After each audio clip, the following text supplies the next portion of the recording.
Hi Bean Beauties, how you doing today? We are outside on location. It's gonna be crazy town. I don't know what I was thinking. Well, I do. It's because I have this to show y'all. And this is gonna tell you why I am a leather snob. This is Tiny. He's one of our outside cats. So if you're interested to see why I'm a leather snob, come on back. Ow! Okay, I literally just got back from the fields today, and I know I have to film a video today.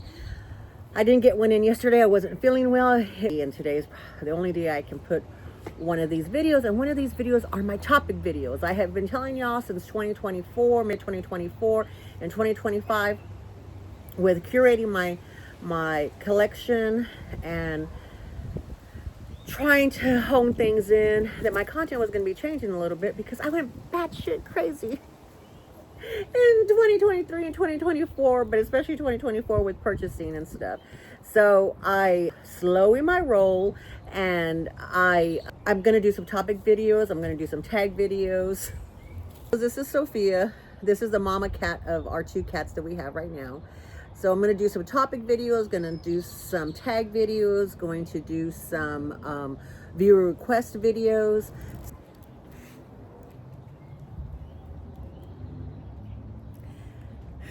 She's not moving. My hair is like, oh, it's been a windy, breezy day. I warned y'all it's a chit chat video, so just brace yourself, okay? Brace yourself.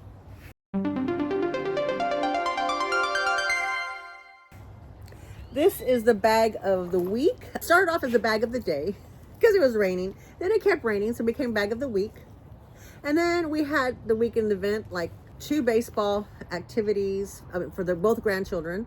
So it rained, and my granddaughter really loved how this looked.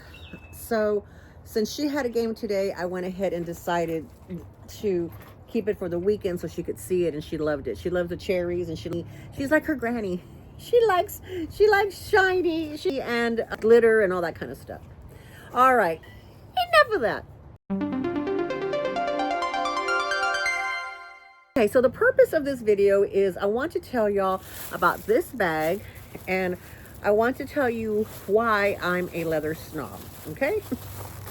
I didn't used to be a leather snob, and I didn't used to think about it much because it was all about growing up. You had kids, we had minimal income, so it was about getting the right look and getting the good deals.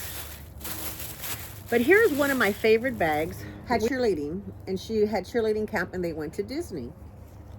So this is one of the souvenirs. I wore this bag, then all of a sudden it disappeared. And then when she's moved out, when she was going to college, she moved out, we found it in her closet, in her room. And she goes, oh yeah, I use it as a makeup bag.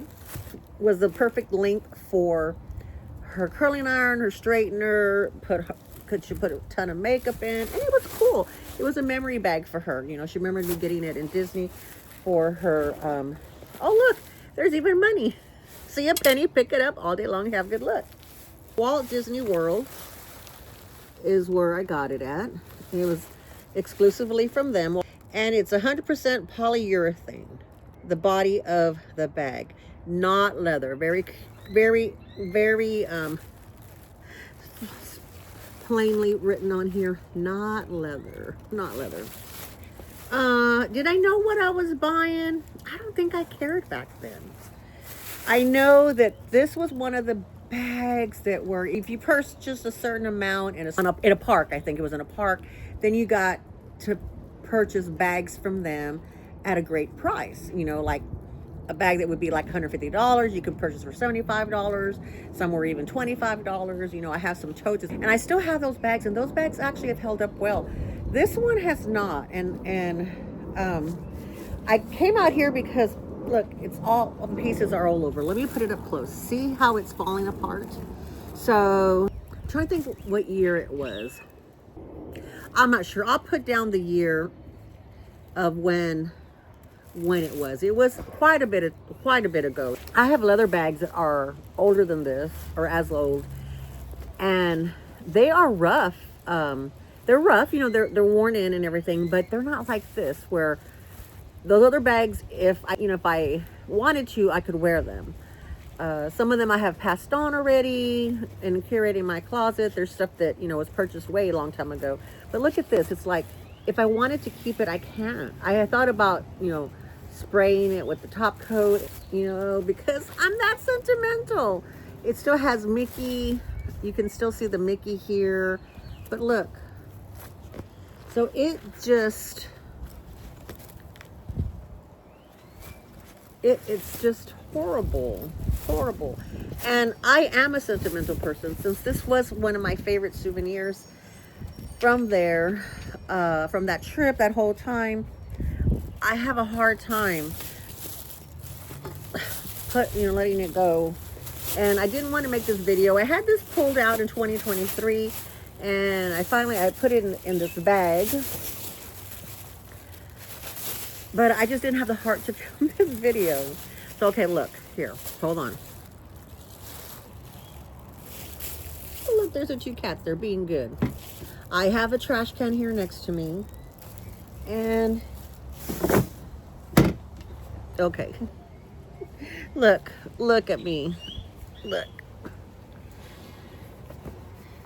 Trust me, all of that was all over me just from pulling it out. I think it's on the camera too. But it really made me heartbroken to part with that bag, because I do attach memories to things. When I purchase stuff on vacations, for when the children give them to me, things like that. It's my memory keepers. Especially back then, we didn't have the technology we had now. So souvenirs meant a lot. They provoked memories. They provoked, sensory touches, things like that. All helped ingrain in you those memories. So kids nowadays, or people nowadays, don't understand that. They don't understand that. It's like, oh, why don't you just take a picture? It's like, it didn't exist. Cell phones didn't exist. I don't even know if computers existed at that time. I don't even know, or if they did, I don't know if we could have afforded them that at that time. To take pictures of us at the park, you would have to go around to the parks. They take pictures, and you pay like a lot of money, which I did. I did buy a couple of discs that have. We spent lots of money to purchase those. But an item like that, I could pull out. I'm like, oh, I remember this. I remember who we were with. I don't remember how much we paid. I don't remember which store we bought it in, anything like that. But I remember the trip immediately. I remember, oh, it was a cheerleading thing, and this is when you were under this coach, and this is the friends that we were really good friends with at the time. I could remember all of that stuff, and it immediately took me back to some happy times. Some happy times when she was a kid, and she loved me. I always tell my kids when we come by pictures, I said, oh, this is when y'all loved mama for real, when y'all really loved her. And they were like, I hate when you say that, because we love you. But it's different now. So it really is intertwined with a lot of good memories. So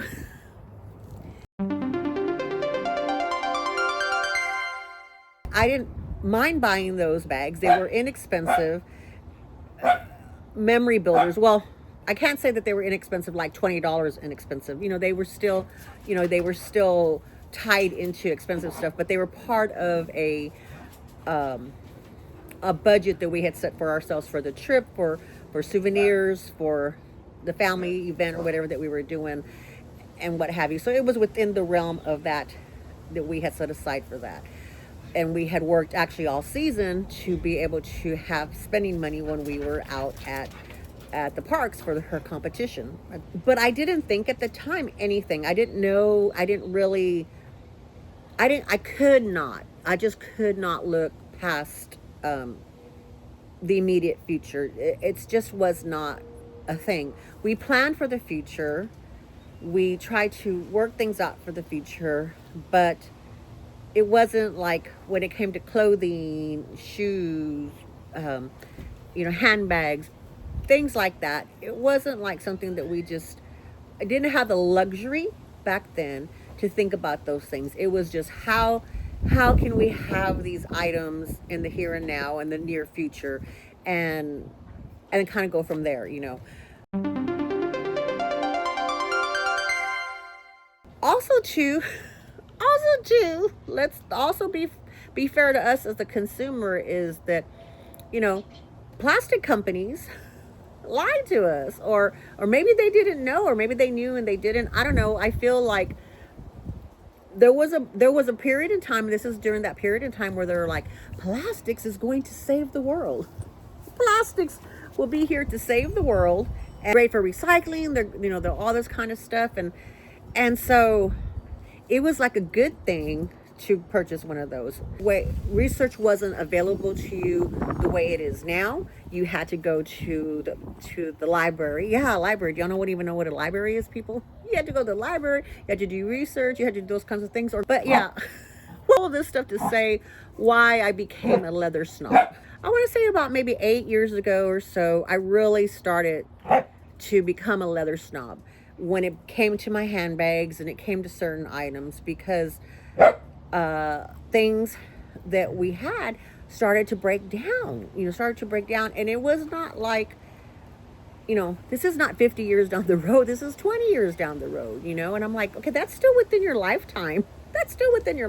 I mean, I can see when we went through my grandma's stuff, when she's passed away and everything, you know, she passed away and she was, you know, in her 80s when she passed away. So I'm like, okay, yeah, sure, things had broken down or what have you. They were stored properly. They had been used and loved. In my mind's eye, I didn't think that things would break down during my lifetime, my own lifetime. I would think that something like that would be found after I had passed away. My kids were going through the stuff, you know. I didn't think that I would be finding my own things or going through my own items, you know, my bags, my handbags, and they would already be breaking down. So, you know, about 8 years ago or so, you know, I kind of started noticing that. And that's not the first thing. It's just the only thing that I have left, because it was very hard for me to let that go. So that's when I became a leather snob, you know. And that's when it came to handbags, I started paying more closer attention to quality of leather and stuff. I just wanted to let you know that for me, being a leather snob has to do with the emotional attachment. And I don't want to find within my lifetime something that I have spent hard-earned money with to break down. But really, in mid 2024, the summer of 2024, I really started thinking about the purchases more, because Dee Dee was going crazy. I went batshit crazy.